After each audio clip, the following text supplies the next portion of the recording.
Well, joining me now is political journalist and great friend of the U.S. Report, John Fund. John, thanks so much for joining me again here on the U.S. Report.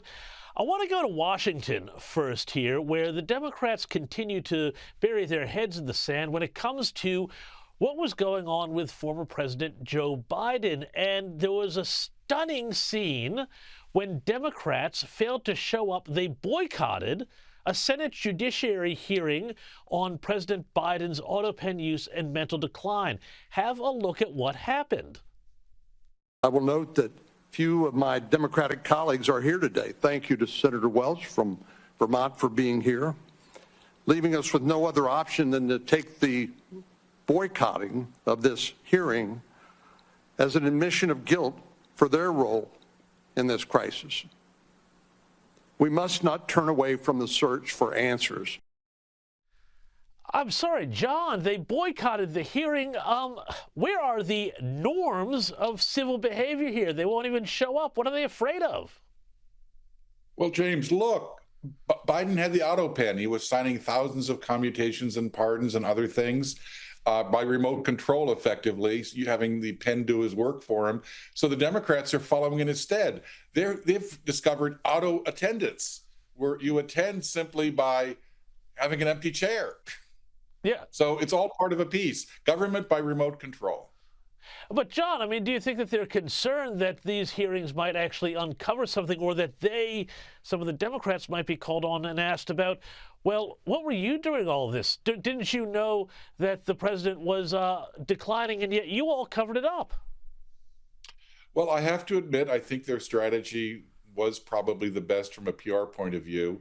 Notice how little coverage this hearing has gotten, even though it involved the president of the United States and one of the biggest scandals in the post-war history of America.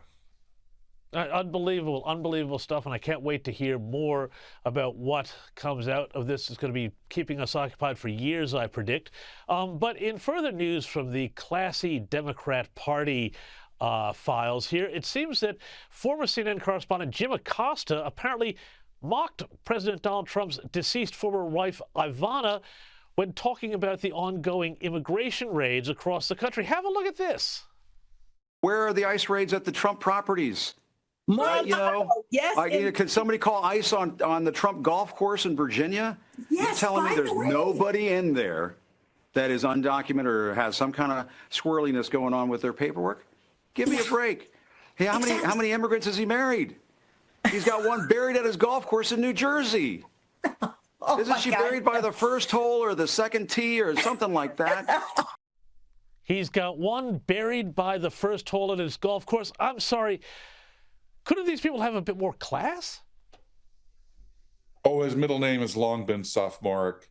Look, when a CNN reporter as opinionated as Jim Acosta was basically shown the door at the network, I think he decided to reinvent himself. Unfortunately, his real forte is insult comic, and not a very good one. So because Stephen Colbert's and Jimmy Kimmel were filling the shoes of the hosts at the major networks, he's basically gone to podcasting and cable lowlife television to peddle his wares.